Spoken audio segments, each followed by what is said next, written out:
What's up, good people? Hey, it's me, Kris Gardner, owner of the Houston Roundball Review, local name, global perspective. I am on the road. Welcome to another edition of the Houston Roundball Review presents Let's Talk Houston Rockets. I'm sitting down. See the background is different. I'm on the road in the hotel, so we'll see how long the Wi-Fi lasts and all that good stuff. Technology is good to a point when it works. But let's talk about the Rockets. The Rockets are finally playing the youngsters in these final few games of the season. Record now is 20-58. 4 games to go in the regular season before they are done. If they win one of the remaining 4, my prediction of 21-61 would be exactly correct. But I wanted to do a Let's Talk Houston Rockets live stream because I didn't do one last week covering men's basketball team, and that's a lot of work doing that as well.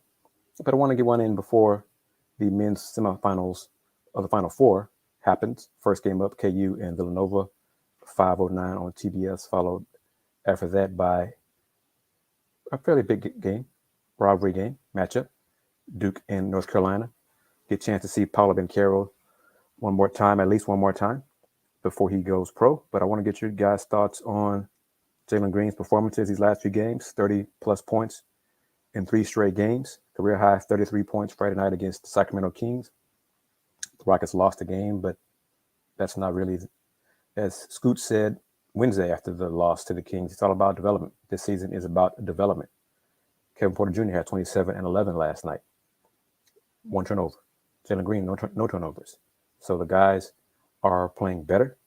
I think you're seeing the development in the younger players. So you're seeing that Coach Silas and the staff, their work is paying off. So I want to get you guys' thoughts on that. Some fans were afraid that when the Rockets beat the Blazers 2 straight games on the little road trip, that they were destroying their chance at the ping pong balls. Well, Rockets in Orlando still got the worst record in the NBA. So they're still right there, still in great position to get the most ping pong balls. Not finish worse than, if they're tied for second best, 2 worst records. Not finish worse than 6 in the draft. Got to get 4 more chances to lose to finish 20-62. If some of y'all agree with that. So we'll see how it goes. Hit me up with these comments.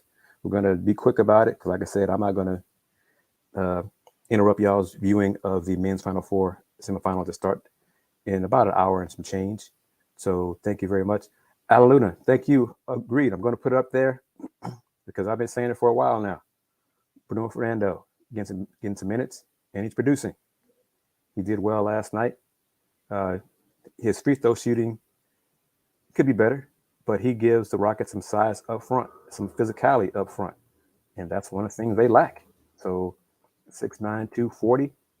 As I've said, I don't care how well Tate plays. I don't care how competitive he is, how much of a glue guy he is. Tate will never be 6'9". He will always be 6'4". So asking him to defend taller, bigger players, is a slight on him. Bruno had 12 and 7 against the Kings. He got 17 and 10 and 22 minutes on Wednesday against the Kings. So he can help the Rockets in their front court issues. Usman Garuba, who said, I think, 14 rebounds Friday night. So you can see the potential is there for some of the younger players. And Alan, appreciate you tuning in. So ask you, what do you think the Rockets will do,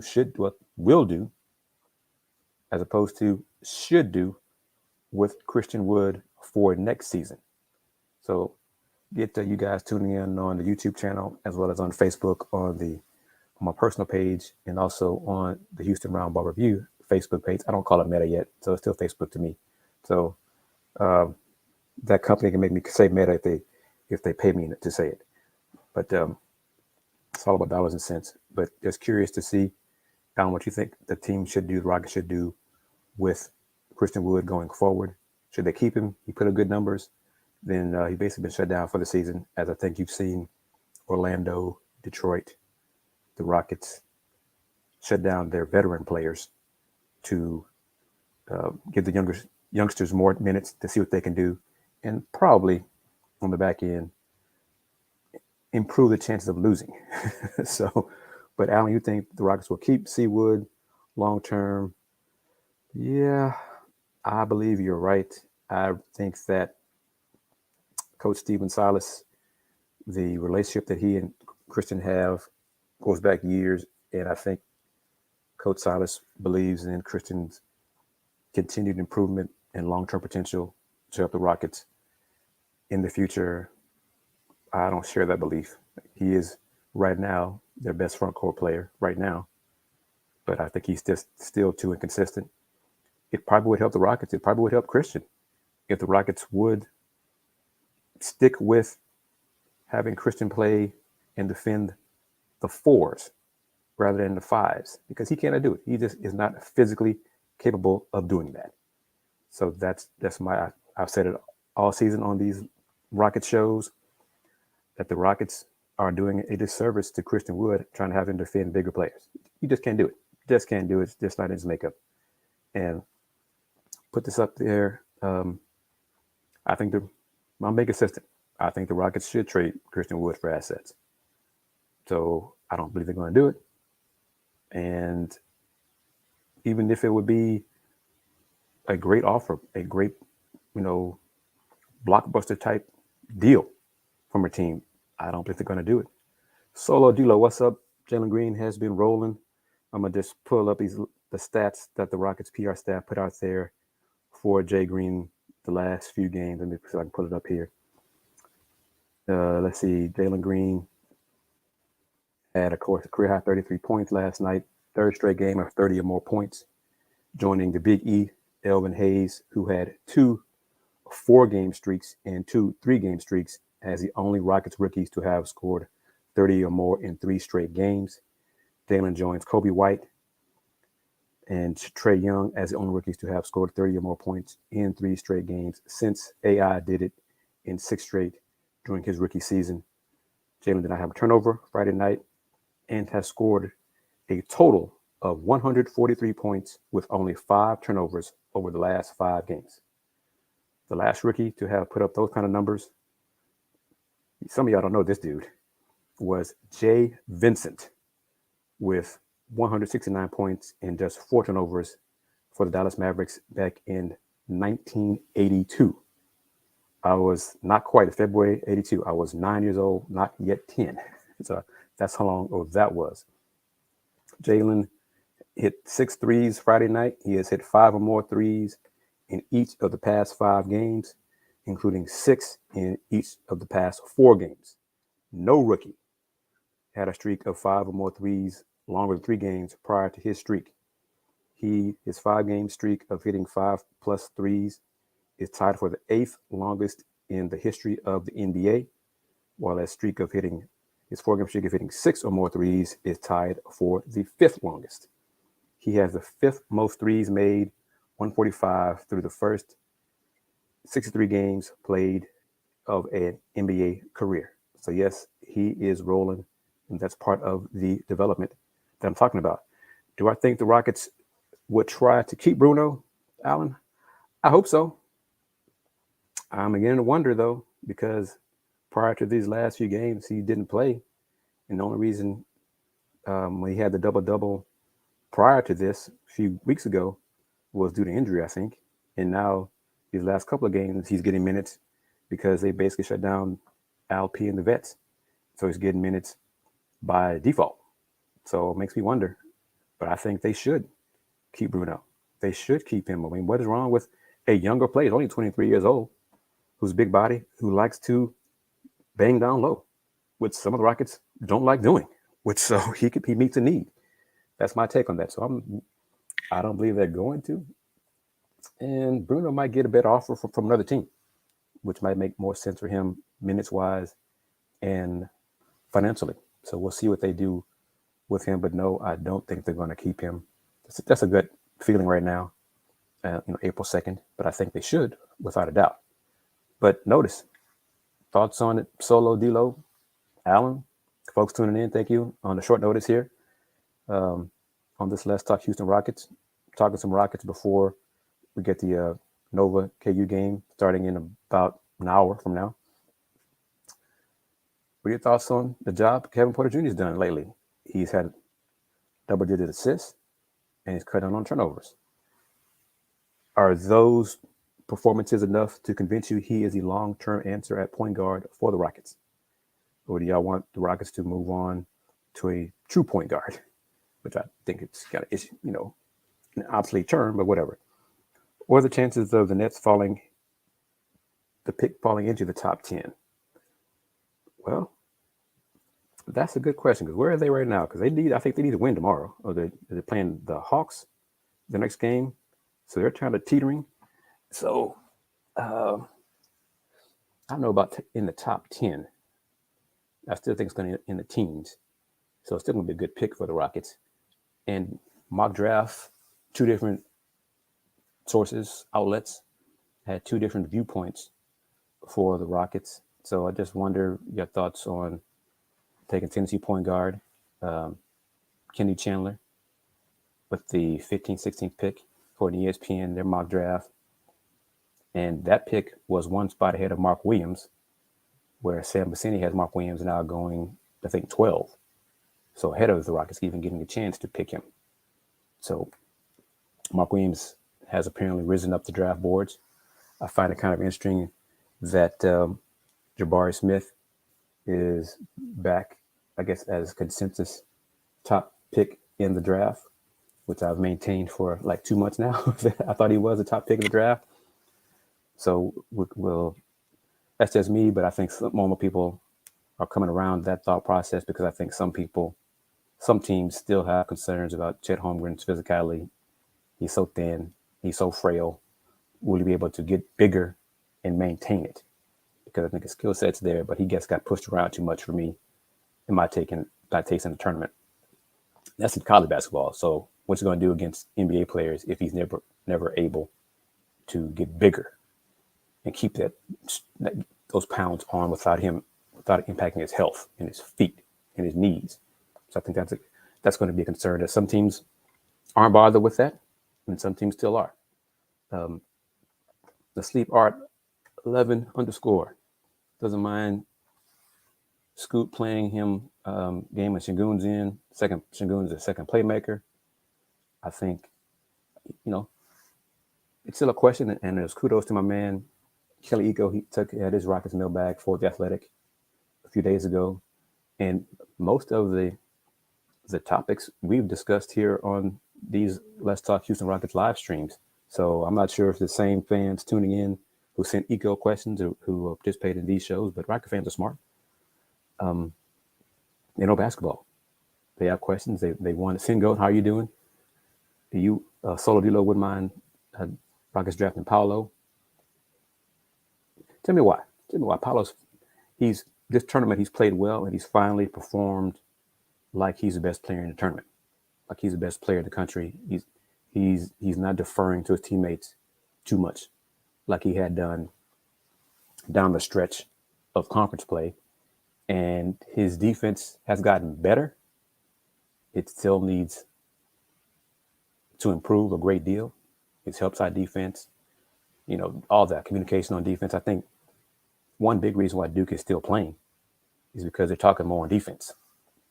And you guys and ladies know that how important I think communication is to be a successful defensive team. You gotta talk.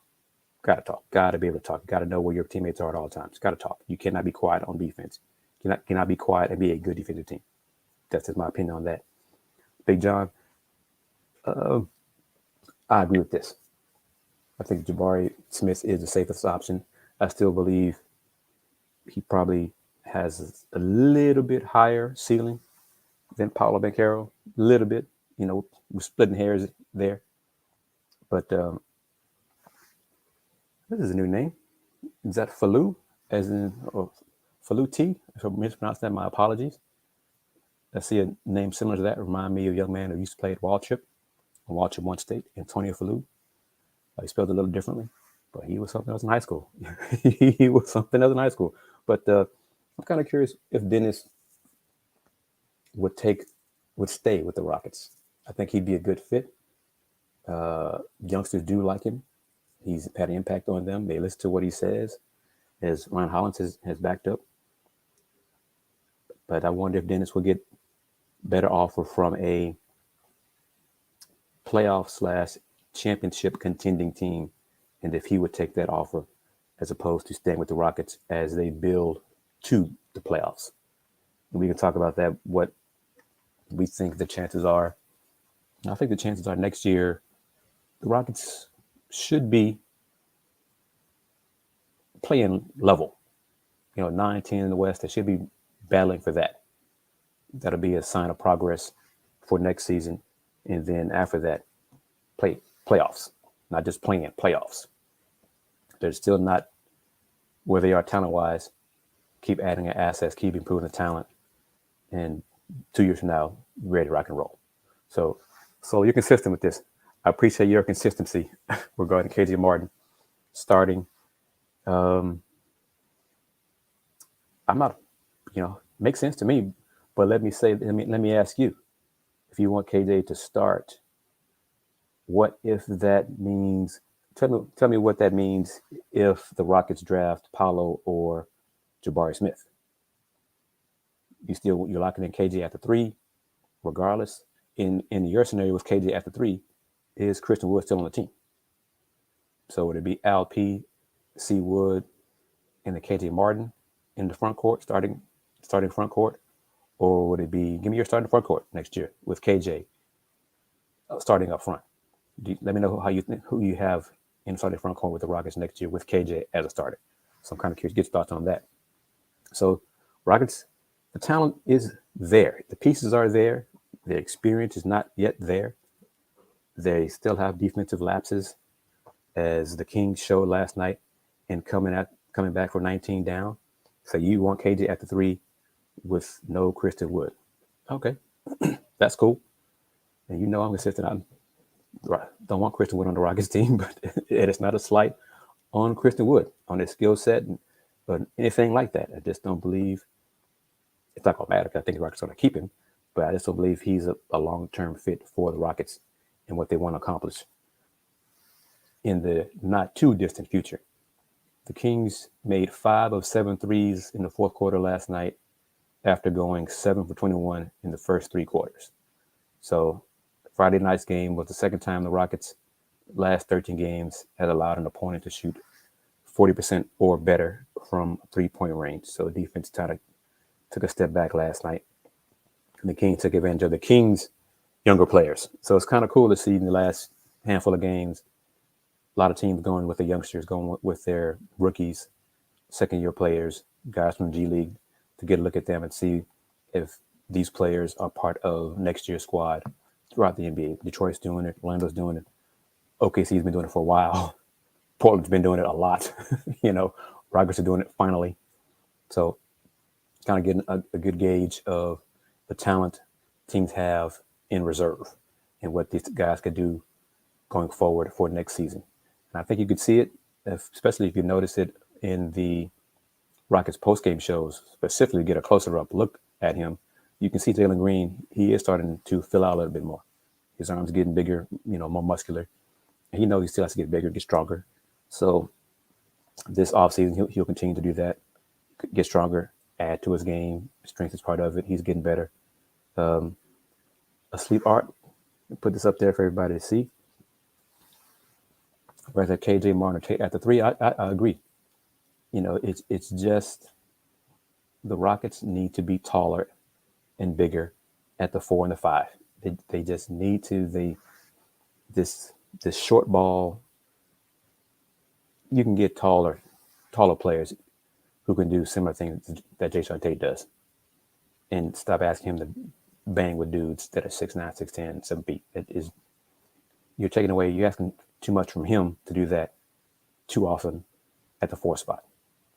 He is much better long term as a 3 and probably come off the bench. If Jason Tate is part of your bench rotation, you got a strong bench. Amen. This is Solo D-Lo. This is what I said earlier in the show, and I said it in a YouTube short earlier this week. Bruno is 6'9". Jason Tate is 6'4". Jason Tate will never be 6'9". I don't care what he does. He will never be 6'9". And the Rockets need to stop perpetuating this short ball love affair that many teams across the league are going away from. They're playing taller players at the 4 and the 5. They're not, rolling out these six guys playing the 5. These 6'4" guys playing the 5.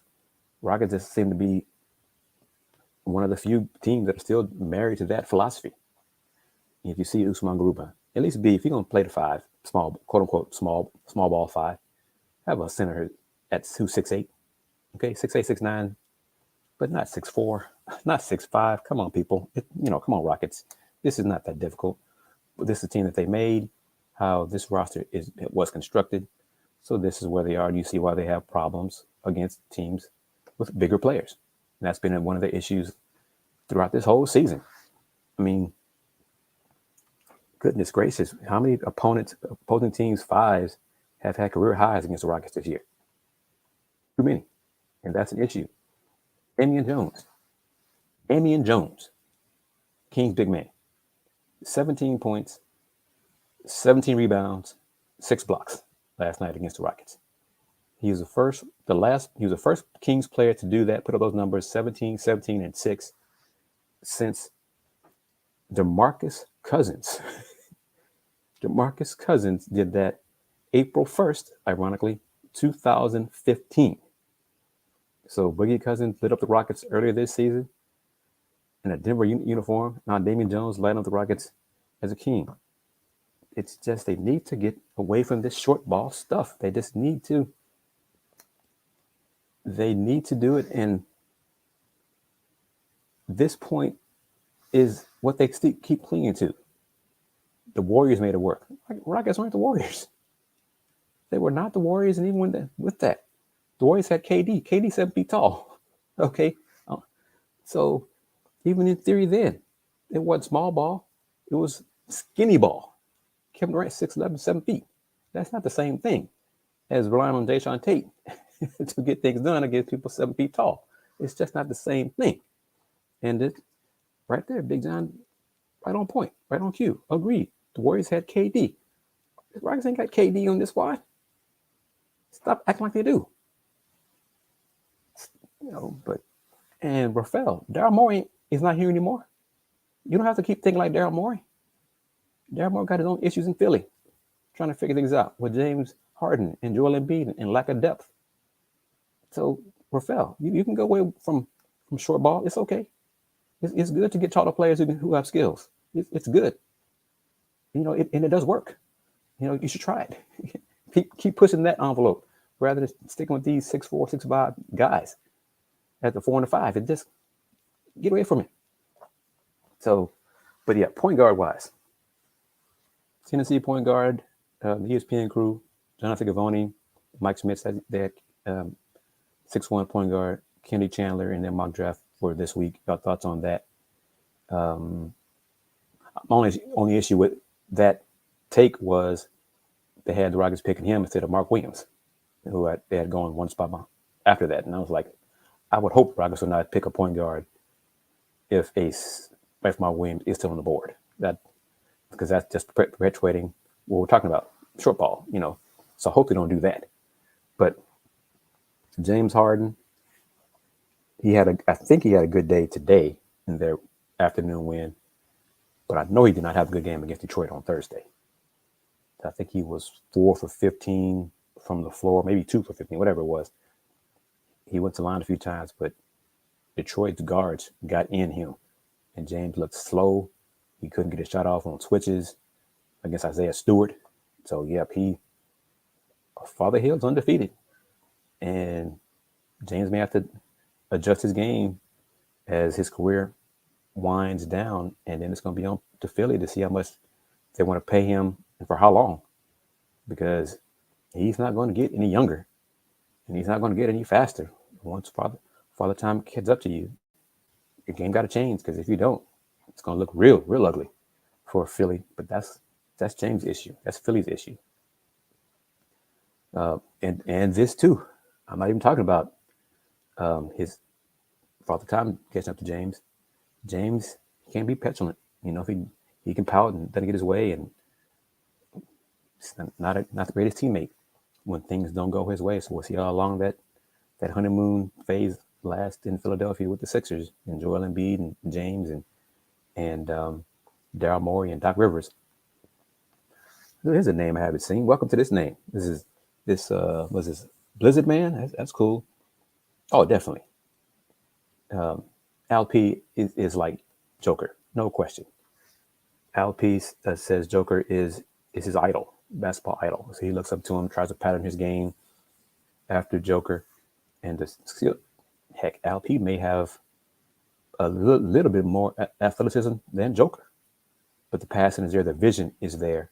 So you can see that. And he's a cornerstone. LP is a cornerstone of the Rockets franchise going forward. And going back, I'll get to this real quick. Alan, I see your comment, and you're correct right there about Doc Rivers. Yeah. But skilled big men. Let me put up one more time, because the second sentence is what I want the Rockets to really start doing. Skilled big men dominate the league right now. That's what the Rockets need to do. That's what I've been pushing for a while. Skilled big men, skilled, tall, skilled players can dominate the NBA.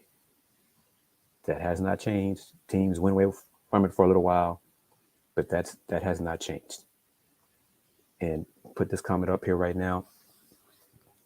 I think some Philly fans, maybe media, Daryl doesn't like Doc's coaching. Well, Daryl, he'll do something about that. Him, Elton Brand, Tim Dunn. I see your comment. I'm gonna put it up there. Why fire Stephen Silas? Especially now, you're seeing the youngster develop. You're seeing the improvement in Jalen Green's game. You're seeing the improvement in Scoot's game. You've seen the improvement in LP's game. You've seen the improvement in Josh Christopher's game. So why fire Stephen Silas? Because he's not winning? Well, if he was winning too many games, then the Rockets would have a chance to get Paolo Banchero, Chet Holmgren, or Jabari Smith. Then what? What would Rocket fans be saying then? Stephen Silas wasn't hired to coach these youngsters. Stephen Silas was hired to coach James Harden and Russell Westbrook. Tanking is over. How is it over? You're seeing Daishin Nix play. You're seeing Usman Garuba play. You're seeing the youngsters play. That's what they're doing. That's what they want to do. But you're also seeing in the youngsters want to win. They want to win. The Rockets front office has shut down the veterans. The younger players want to win. That's why they compete game in, game out. The youngsters aren't worried about next year's team. They're not worried about ping pong balls. They're trying to win now. Jalen Green said it earlier this week. Scoot said it as well. They're trying to win games now. They're trying to build some momentum for next season. So the guys are trying to tank. They're trying to win. Players don't try to lose. Players are too competitive. If you have a guy who does not hate losing, I don't want him on my team. If you got somebody who accepts losing, that's a losing team. I don't want that at all. So, so the Rockets' expectations were not making the playoff this year. They weren't making a play-in this year. If fans thought that, that's their expectations. But the Rockets don't have enough experience nor talent this year to be in the play-in, in the playoffs. So, come on. This team will be better next year. If not, then Stephen Silas should be fired. And then 2 years from now, this team should be in the playoffs. That's how the development should be. The arc should be. Yeah. And the second part of Blizzard Man's comment as well. The John Wall situation was a disaster. That's complete disaster. Just flat out disaster. And let me go back to Tim. Easily win 50 more games. How? With what? With who? With the turnovers that they're getting? The 15, the 20 turnovers they made a game? The games when Eric Gordon didn't play and they lost without him? What were they, 0-17 before this last win? The first win over Portland without EG? This team isn't good enough to do that. And again, if they would have won 15 more games, Tim, that means no Paolo Banchero, no Jabari Smith, no Chet Holmgren, no Jaden Ivey, etc., it'd be fool's gold. This team is not good enough to do anything in the playoffs. So win 50 more games and lose in the first round. Then what? Stunner growth again. Coaching. I'm not gonna mess with him anymore. I think he's just trolling now. Because if the coaching was so bad, then why is Jalen Green on a 3-game streak and scoring 30 more points? So I'm just gonna go on with that. Sleep Art, thank you very much for your support as always, and put your comment up here. Should they go with 3 bigs in the lineup? I like to see that. I like to see Jabari Smith, Christian Wood. Well, I don't know about Christian Wood, but in Rockets' case, Jabari Smith, Christian Wood, and LP. Yeah, I would like to see that. I would like to see that. Yes. I don't believe the Rockets would do that, but I would like to see it. Yes. Because I like tall, skilled players. I've like that for a long, long time. Give me a choice over a skill of 6'9", 6'10" big man, and compared to a skill of 6'2" dude, I want 6'9" dude. So would I take Ivy in the draft or trade down? So Big John, we're talking. Hit me up when I ask you this. Are you saying if the Rockets pick 4th or 5th and they don't get the big 3 that they want of the wish list? If the Rockets get the 4th pick, I think they'll take Jaden Ivey. Yes. Would I do that? Considering how many guards they have? Probably not, but I think they would lean that way to do that. Yes. And I'll make the comment and won't put it up. Tim, who do you think is Stephen Silas' boss? Do you think Stephen Silas is the one making a decision about who gets to play Eric Gordon so many minutes all year long? do you think that? Do you think Rafael Stone had no say in the play rotation this whole season? Do you think Stephen Silas was the one who agreed to John Wall's situation, not playing this whole year and still pay him? That wasn't Stephen Silas. Okay, that was Rafael Stone. Rafael Stone did all that stuff. That wasn't Stephen Silas. Stephen Silas did not delay the development of the rookies. Yeah, Big John, I think the Rockets would pick Jaden Ivey at 4. Yes. Gohan, welcome. Good to see you as always. Let's see. So we're talking me taking look. If I'm the Rockets, that scenario, Chet or Paolo. I'm just not a Chet fan. Chet may go and have a great career. he might just set the NBA on fire. But I'm sorry. I'm set my ways with it. I just look at him being pushed around way too much against bigger teams. And yeah, I know what I've seen a little bit. I don't think his handles are as great as people say they are. So no, I'm taking Paolo out of those two, Paolo or Chet. And I think a Chet LP combo could work. I just think a Paolo LP would be better. And so, yeah, no, I just don't. So I think the potential. Yeah, Chet had to play 3 of the 4.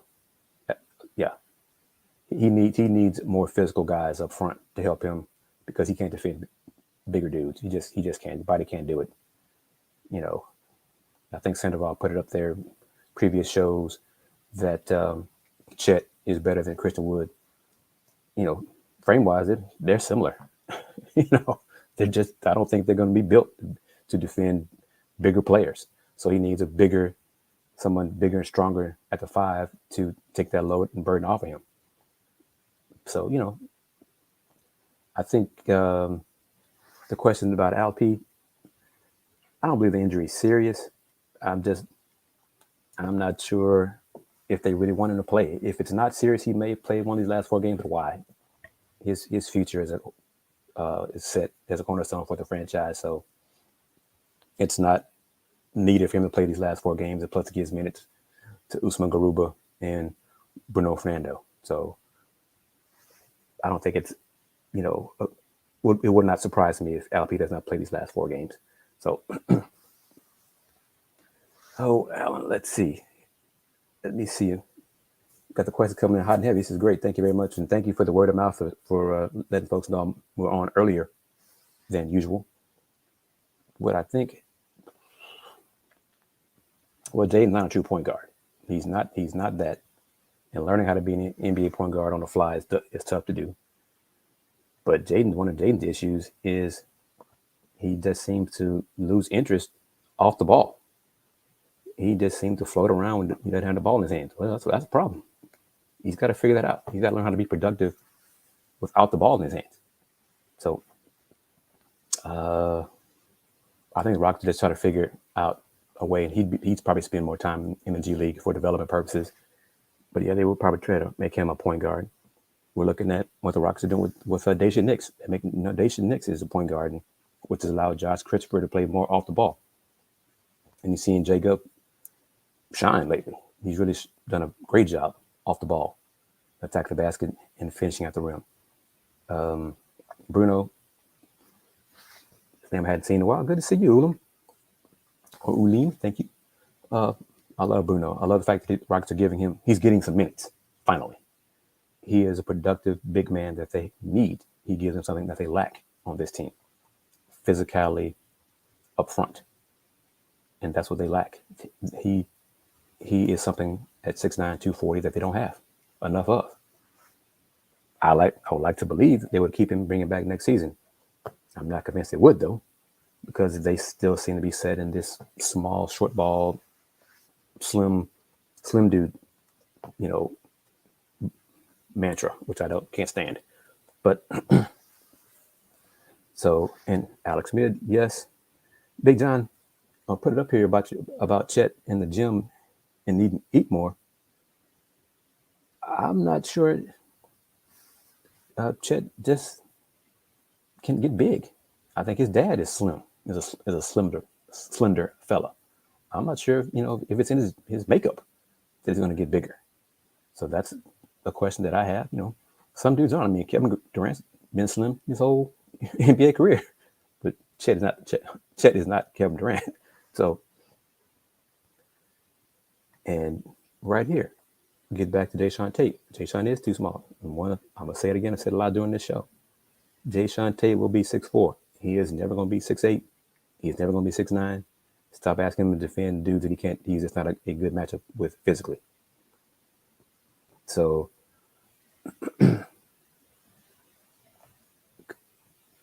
yeah, we'll see. Because I think many of us, as we get older, gain weight. And this is a great point. I'm just about to say this. TJK Penny, thank you. He's narrow. He is a narrow fella. He's got a narrow frame. He's a slim frame. He's, the hips, narrow hips, all that. It's going to be tough for him to gain weight and keep it on and not hurt him physically. That's going to be an issue. That's the side that I lean on. That's why I have my concerns about him on certain teams. For certain teams, I think they believe in his skill set. They believe his skill set outshines the concerns about his weight and his lack of weight and his frame. So somebody's going to be right. Somebody's going to be wrong. But he needs to go to a team that has a physical front court player. It would make sense for them to draft Chet. If a team doesn't have that and doesn't believe in that, it just doesn't make any sense to in my opinion, to draft Chet. And see, this is where I sound like I'm just bashing on Chet. I'm just concerned about his frame. And I think because of his frame, I think his health issues, joint-wise, it's going to be a problem. I just really believe that. It's going to be a problem for him, and I could be wrong. He could be an exception to that rule. I just had that concern with his frame. He doesn't have broad shoulders, so he just can't. He won't be able to get bigger. I don't see him doing a great job against bigger dudes in the paint. So he's going to have to play on the perimeter. He's got long arms, and he can do a good job on help side defense and all those things, yes.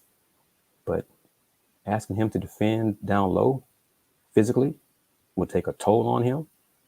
I mean, it's good that he likes it. It's good that he is not afraid to bang. He's not afraid to get dunked on sometimes, because that does happen to shot blockers. But not being afraid is different than being able to handle the physicality game to game. So I just shy away from it at that point. And some teams, they really just shouldn't do it.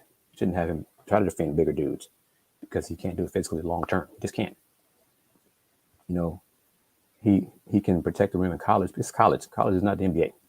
You know, he can get the long wingspan, and he can do a good job defensively because of angles and deter some shots that way. But asking him to defend bigger dudes, more physical players, no.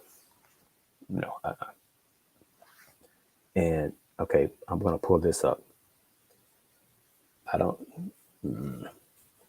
especially right now, I don't see Jaden Ivey being the future point guard for the Rockets, because he's not a point guard. He's a lead guard. He's not a great passer. His instincts just aren't there. He's not a natural passer. And he's kind of in between about being a point guard, being a combo guard, being a lead guard. He needs the ball in his hands, but his passing skills, his vision needs improvement. It needs work. He doesn't have that yet. It's not a natural, it's not innate for him. And, you know, we can get into whether great point guards are born or made, all that kind of stuff. He'd have to be a point guard that's made, because he wasn't born a point guard.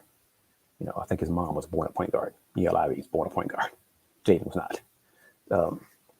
For me, TJ, yes. Jabari over Paolo over Chet. Yes. I've kind of maintained that. Start of the season, I probably had Paolo first, then Jabari, then Chet. But now, Jabari, Paolo, then Chet. But we'll see. I'm not going to change even if Paolo, he'd have to really shine today against Tar Heels, and if Duke wins in a championship game for me to change. Because one of the reasons that I did not have him, number one, him as in Paolo, is he just seemed to not want to be the best player on the floor. And if you're the best player on the floor, you got to play like you're the best player on the floor.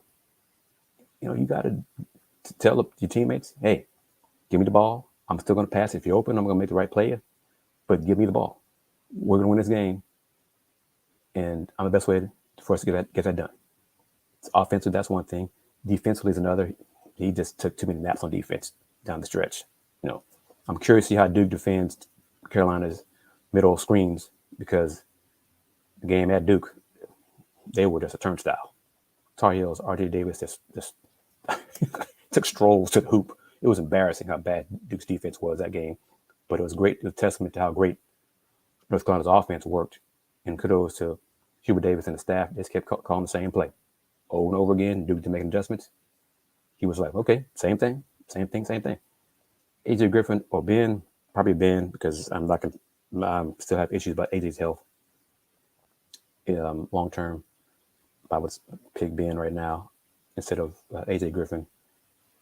But even if AJ shines today and or Monday, I think his health issues, because he still doesn't seem to have the explosiveness that he once had pre-injury. So Ben for sure, Ben Mathurin for sure. And this is that's one reason why I'm just going back to what I said, why I dropped him from 1 to 2. His effort is not consistent. Star players, consistent effort. You know, when star players turn it on, you see why they're superstars. But even their baseline, their effort is always there at a star level. They're just able to take it to a higher level than other players, than non-stars. Paolo's effort it seemed to start low, and he got like pride out of him to say, man, okay, you're the best player on the floor, act like it. Defensively, you know, if he could maintain consistently great effort, okay. But a coach should not have to beg a player to give effort. to give maximum effort. That's got to be within the player. And yes, you coaches, it's up to coaches. Not all players are the same. You got to know how to when to pat someone on the back and when to kick someone in the butt for motivation, all those things. I understand that. Been covering basketball 30 years. I understand all that. But superstar players are self-motivated. They want to be the best player. They want the shot in money time. They want to defend the other team's best player. Coach, I got him. Don't worry about anything else. I got him. He ain't going to score. Paulo I'm not sure he has that in him. He seems to want to turn it on, off and on when he feels to be in the mood. Man, you got to go to the NBA. Moody dudes don't impress me. So go on. Feeling the Rockets get the number 1 pick. What is it? May 17th, we'll find out. That's the lottery. We shall see. Oh, pull this up here.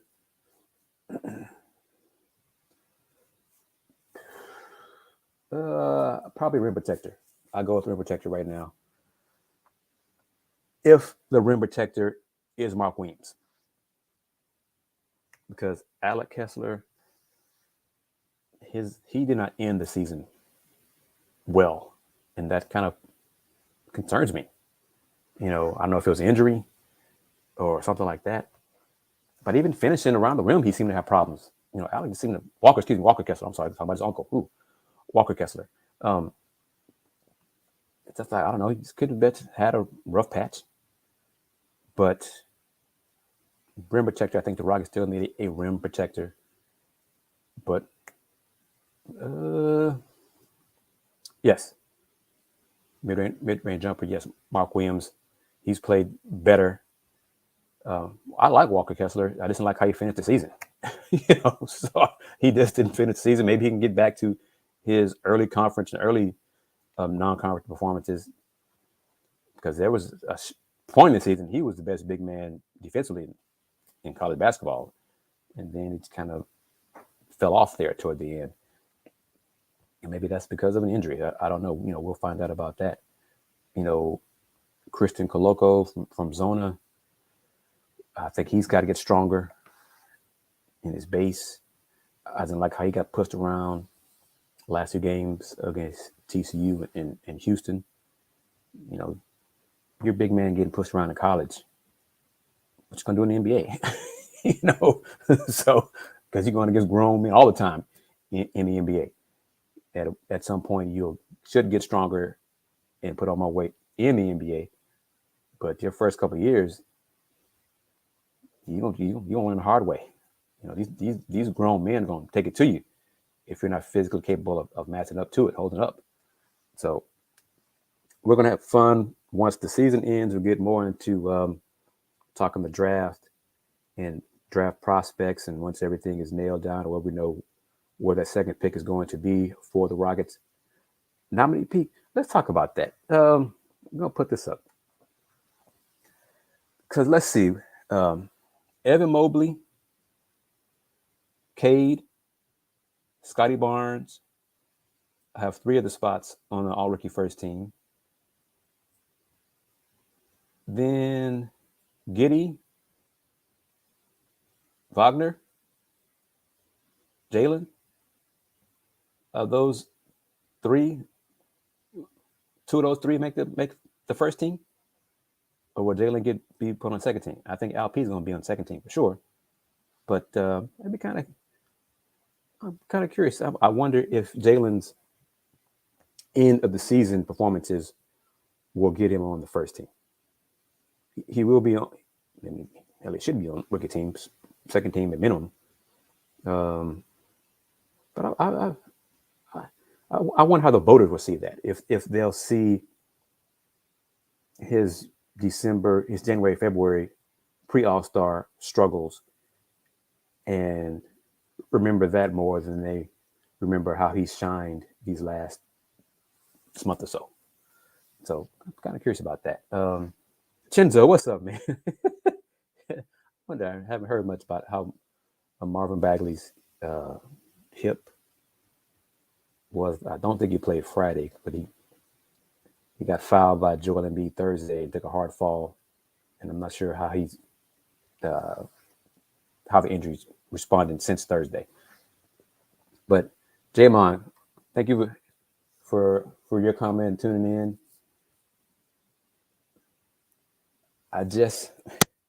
I'm good with Wall and Gordon because now John's going into last year of the contract, so that'll be a help to trade him. I'm just not I'm just not convinced the Rockets are going to trade Christian Wood. I just don't. Steven Silas. I don't know if he's saying all the positive about Christian to boost his trade value for the offseason. I think he truly believes in Christian's potential long term, and it's going to be a great offer that a team's going to have to give for them to trade Christian Wood. So, LP's second team for sure. Yeah, no question about that. At minimum, Jalen's on second team. Both of them on second team, no doubt. So it might be kind of close. It might be a tie for first team for that last spot with Jalen. And see, Chenzo, that's the concern, is how much the Rockets would get in trade for C. Wood. That's the question, because I don't want the Rockets to give him away for some napkins,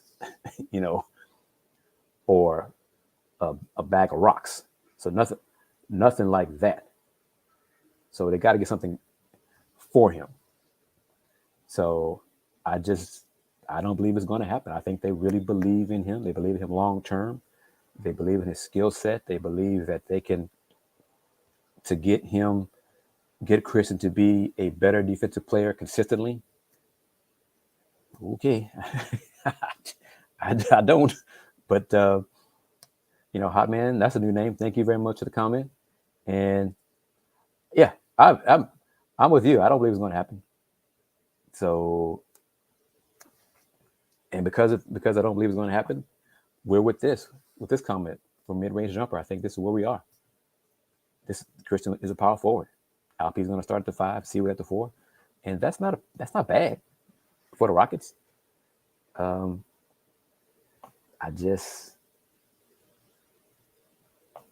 have nothing in my gut to get me to think the Rockets are going to trade Christian Wood.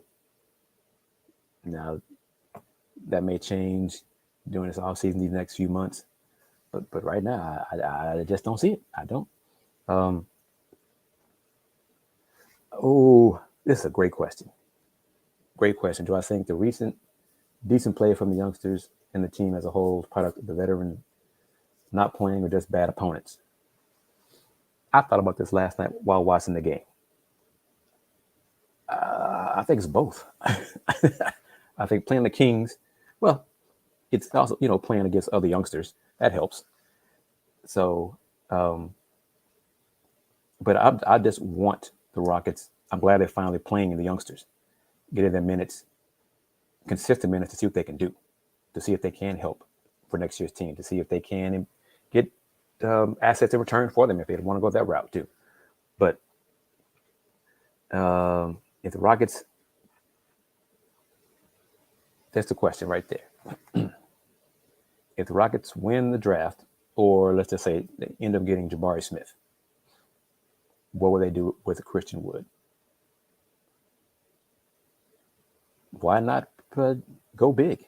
Why not have C. Wood, LP, and Jabari eventually, let's say November, December, start at that 3. And for the first few weeks, have KJ start at the 3. Or Jason Tate start at the 3. And then when Jabari's ready to go, and have Jabari, C. Wood, and LP at your front line. Why not do that? I think the Rockets would do well to do that. Based on their philosophy, I don't think they're going to do that. So then it opens up another can of worms, what they would do with Jabari Smith, and then what they would do with Christian Wood. So, okay, yeah. This is what we're getting into right here. They put it up. In the scenario, if they get Paolo or Jabari Smith, Jason Tate off the bench, ultimately. But if the rookies, Jabari or Paolo, aren't ready yet, they may not start the first game or two. Week 2 weeks, 3 weeks, whatever, and then ready, go ahead and start him and have Deshaun come off the bench. Because it would be inevitable, because you're not going to draft him on pick and have him come off the bench, more than a few games. So Gohan, no, don't think. I think Rookie of the Year is pretty much wrapped up. I don't believe Cade Cunningham's going to get it either. I think media people have already made up their minds. I think it's going to be Evan Mobley. Surprised that Detroit's kind of been pushing Cade, just giving him a lot of minutes the last couple games. But no, I think it's pretty much made up that that's going to not be Cade. So, then go your comment right here. I agree. I don't think the Rockets would go tall lineup. It's just their philosophy. Their philosophy is not my philosophy when it comes to tall players. It's just not. So unless that changes, they're going to stick with Jay Sean at the 3 or KJ or whatever, and make me shake my head while we're doing these shows next year. So, but Evan slowed down a little bit with the injury, but I just think I think the vote's going to be close, but I think media's made up their minds. Cade's numbers, what is it? 17, 18, 5 and 5. And numbers wise, if he doesn't get it Rookie of the Year, he'd be the second out of, I think, 9 rookies who put up those numbers to not win Rookie of the Year. And the other one was Magic, and the Larry Bird rookie won Rookie of the Year. So, I'm not big on it. I think it's important to the player, a little bit is important to the team, because you get to say you have Rookie of the Year on your franchise, but for long-term development, whatever, doesn't make a big deal to me, one way or the other. I could put this up, comment from Mid-Range Jumper. Eric wants to stay. He likes it here. He likes to mentor the youngsters. He likes that, but at some point with him here, he's still going to take minutes from somebody, from some youngster. So why do that? Especially if Dennis resigns, which I doubt he does that. But you got to give minutes to the young guards. You got to get, if Dennis comes back, and then if Eric comes back, or Eric stays, then what are you going to do with Josh Christopher? And then if the Rockets end up getting a draft on a guard, what are you going to do with that rookie? At some point, they got to cut the cord with EG. And we know if Eric Gordon is here on the Rockets, Eric Gordon will be either in the backcourt, which will move Scoot to the 3. Y'all don't want that really, or do you? But that's what the Rockets did. They will start Eric Gordon, Jalen Green, and Scoot, which will continue their small ball lineups, which I don't want. So, but again, I'm not the Rockets in charge of personnel for the Rockets. So the Rockets like Daishen Nix. Coach Titus likes Daishen as the point guard, and it's allowed Jacob to be off the ball. They like that. They like the potential of that. So I go back to what I just said. At some point, they're going to have to let Eric Gordon go, because you were still taking the minutes from the youngsters. Daishen Nix needs to get more consistent on his three-point shooting, but he's a point guard. He's pass first. Strong body. He can get to the rim. He needs to be more consistent in his effort on defense, because a loose ball hustle that Harrison Barnes beat him last night made me shake my head. Come on, young fella. You got to get the ball. You just can't do that. Oh, yeah. I know. EG, he's a locker room guy. I know all that. EG likes it here. He's a good leader. The players, youngsters respect him and all those things. But is he going to be happy not playing? Because at some point, he needs to not play. They need to play the youngsters. And as long as Eric is here on the squad, he's going to get minutes. Steven is going to play him, probably going to start him, which defeats the whole purpose of the youngsters.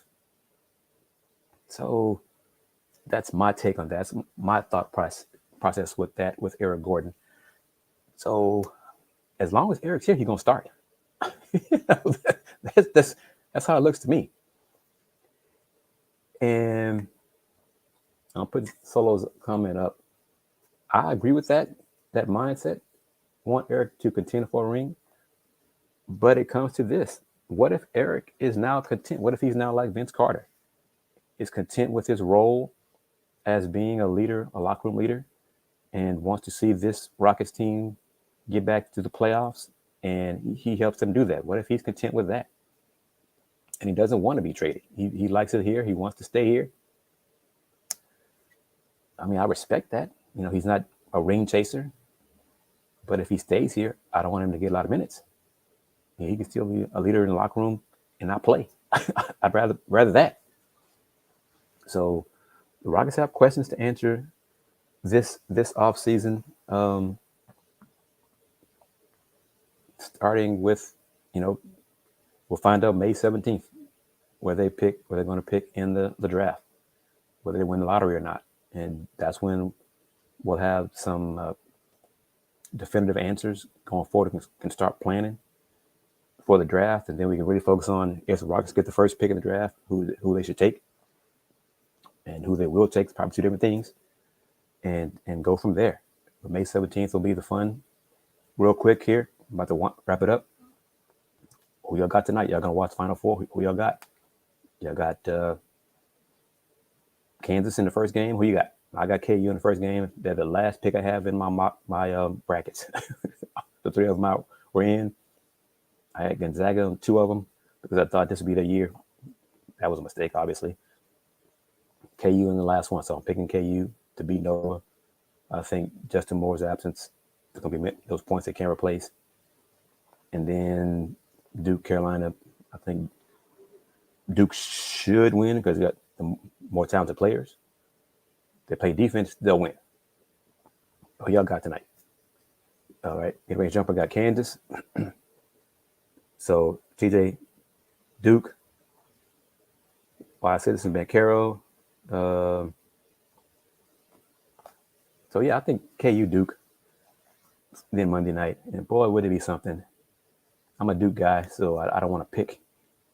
It will be something for Coach K to win a national championship and go out a winner, just like Coach Wooden did. So, oh no, that's not why I was down on Chet. I'm down on Chet because of his frame. Bracket wise, I just made picks basically with my eyes closed. I put no thought into that at all. So, wouldn't that be something if Coach K ends his career with a national championship? But that's Monday. First things first. The second game is Duke, North Carolina. At what's like 7:50. First up in a few minutes, KU, Villanova. I hope both games are competitive. That's first. I hope they're both competitive. Be close if they're down to the wire. Well played, well defended. Teams make shots, shot makers, and I hope both teams shoot well, and it's not stress and clang, bricks flying everywhere. But it's one and done, one and go home. Some folks can handle pressure, and some folks can't. We shall see, and I'm kind of curious to see how deep in the rotations that these teams go, because for the most part in this tournament, in this last Elite Eight, last weekend, most of the teams did not go past the 8-player rotation. So we'll see if it goes like that, 7 or 8. I think the Tar Heels, barring foul trouble, played 7 guys last week. So we'll see how it all plays out. I'm getting ready for the game. Am I concerned with it, Gohan? No, because the NBA, unless it's a medical issue, the NBA their staffs will get that done. They'll resolve it and work on that going forward. He's got to get fluids. He's got to eat better. I don't, which is kind of strange because Duke's medical facility is pretty top notch in the country. But the right NBA team will get that fixed. So you got to correct that. He's got to do a better job himself of taking care of his body. Because once he starts being a pro and gets those paychecks, you got to be a pro. You got to take care of your body like a pro. Eat right. You need to get a dietitian to cook your meals, to all those things. He's got to take care of that. Beyond that, get the right people around him, right staff, all that to take care of him, because playing for pay, real pay, it's a job, and he's treated as such. All right, good people, thank you very much for tuning in on this Let's Talk Houston Rockets. Kind of short notice that I put it together, but I wanted to do it after being at open practice here in Minneapolis for probably the last time. So, because we'll be focused on the fellas, UH fellas going forward for the next few years. But we'll talk soon. I'm not going to promise the next date for Let's Talk Houston Rockets, but it'll be soon. Thank you as always for tuning in. Thank you for your comment. Thank you for the new people who chimed in with comments. Spread the word. Tell your friends about it. My Rocket Talks are a little bit different because I'm not a fan. First and foremost, I'm credentialed. Been credentialed since '94. Been doing this a long time. But the streaming part of it is something new for the Houston Roundball Review, and I'm enjoying because I enjoy the interaction with the fans. So, as always, thank you for your time. Thank you for your comment. Thank you for your support. Y'all be good to each other out there. See you next time. Take care. Peace.